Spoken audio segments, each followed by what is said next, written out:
right, Mike, how's it going? It's our September housing update here for the Central Coast. You doing okay? Doing great, Josh. Good to see you, bud. Good to see you too.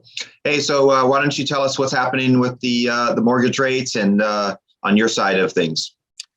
Yeah. So, viewers, what happened in August was we saw some promise before the Federal Reserve met that rates have kind of flattened out. We actually see a lot more jumbo lenders, and in California, that's a lender that offers a loan higher than 647 200. Those lenders also keep the loan in their portfolio. So what that means is you probably, if you've owned a house, you get a loan. 6 months later, you get a letter that someone else has your loan. A year later, you get a letter that someone else has your loan. Jumbo lenders are called portfolio lenders because they keep that loan in their portfolio. They tend to keep it 7 to 10 years, and usually you end up leaving them before they end up leaving you. So these lenders have started to really correct or improve their pricing. They feel like we're at a sweet spot now where they can offer you a 30-year fix for just under 5%, which is attractive. Excuse me.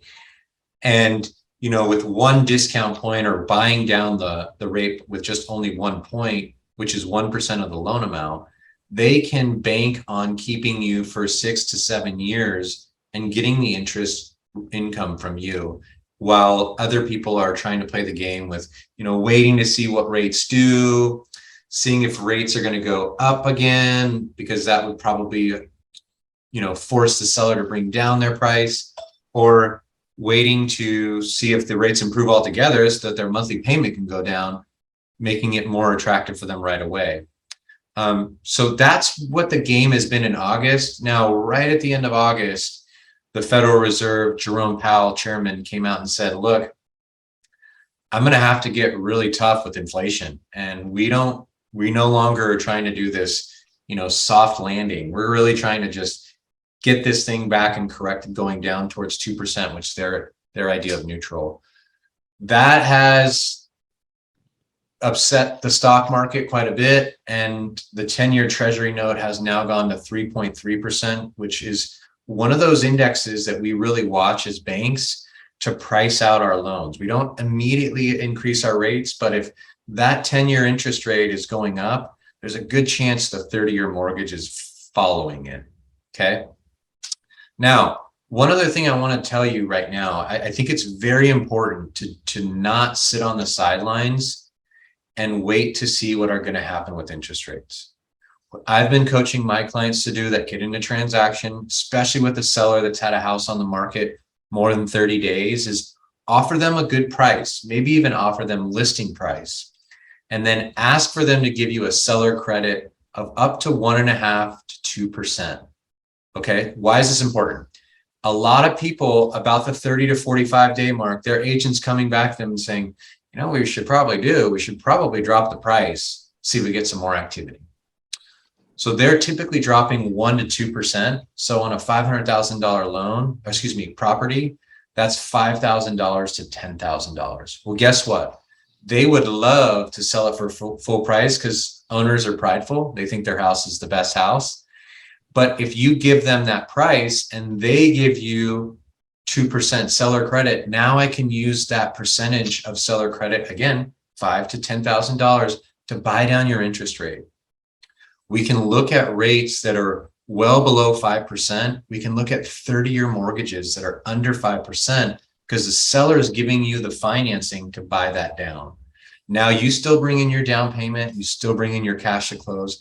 And that's a great way to take control in this market instead of waiting back and letting the market control you. So, Josh, that's my wrap up for this month. I want to throw it back to you. I know you want to talk about houses on market and things that are happening here on the Central Coast. Yeah, that's a good update, Mike. Thanks for that. And I think it's especially smart for you to share as far as buying down the rate. So I think those credits back is a smart move. Talking a little bit about inventory. So days on market and month supply, this is a forward-looking indicator for us, and we're going to be specifically diving down here for the San Luis Obispo County, because I know that people that are watching this, they're interested on what's happening here on the central coast of California, not caring so much about what happens in Tennessee or Texas or Florida. We're taking a look here locally. So month supply, we have seen an increase of month supply in August. It was 2.3. July, a couple months back, 2.3. In June, it was 2.1. So as a quick reminder, month supply gives us an idea of how much inventory there is, and if there were no new listings that were brought to the market, how long it would take for the existing inventory of homes for sale to be depleted. So as we see the month supply increase, that's a good thing. More inventory, more options for people. We're still seeing it below the normal amount of around 4 months. And we saw 4 months back in 2019 in August. So we're still below our normal month supply here on the Central Coast, but we're seeing that increase, which is telling us there's more inventory available for folks, which is overall a good thing. You talked about days on market. I am seeing, as a listing agent and a buyer's agent, I am seeing the days on market increase. And as we're seeing that increase, we're seeing, more back to a more normalized market here on the Central Coast. Now, in some other regions, the days on market I've seen increase quite a bit. And like you said, past that 30 days, that's really when you start seeing some of the price reductions and the listing agents having discussions with the seller saying, hey, we haven't gotten an offer in 30 days. We've gotten, 5,000 impressions on Zillow and Realtor.com. We need to talk about a price reduction. So we're still low as far as days on market. Here in August, it was 12 days on market to increase from 8 in July. And in June, we saw a real low days on market of 7. If we go back a couple years, August of 2019, it was 30 days on market. So we're still off from that, but we're seeing an increase. And I anticipate that over, September, October, November, that to increase maybe up to 15, 20, maybe even back up to 25 or so. So it's a little bit easier for buyers. It gives them a little bit more time, but those hot properties are still going quick. So real quick, let's take a look back here. So median sales price for the county was $807,000. That's a decrease from $850,000 of a median sales price in June. So we are seeing a bit of a decrease, but not a drastic amount. Price per square foot for the county, $504. In June, it was $537. So we are seeing a little bit of a decrease from the price per square foot average. In AG, we're seeing it $514 price per square foot. San Luis Obispo, $566. Paso Robles, $385, which makes it one of the most affordable cities here on the Central Coast. Morro Bay, that's where everybody wants to live there on the coast. If you're looking for a coastal community, kind of having that Monterey vibe there, $670 a square foot. But a lot of that is due to the limited inventory that Morro Bay has. Active listings, 607 for the county in August. And that's about the same of what we saw in June of 613. But we're still off from around 1,000 to 1,200 we saw in August of 2019. So the overall theme here, what I'm saying is we're still low, relatively speaking, inventory-wise here on the Central Coast, but we are seeing more inventory for buyers out there. And it's actually a better thing for sellers who are contingent on finding a replacement property. They've got more options to look for. So overall, that's a good thing. We're seeing a more normalized market. I just want to go over real quick. In Napomo, we've got 43 homes for sale right now. In Grover Beach, we've got 15, and we've got one coming soon. In San Luis Obispo, we've got 69 active listings, active homes for sale. We've got 2 coming soon. And I've got some more here in Los Osos. We've got 11 homes for sale right now, and we've got 1 coming soon.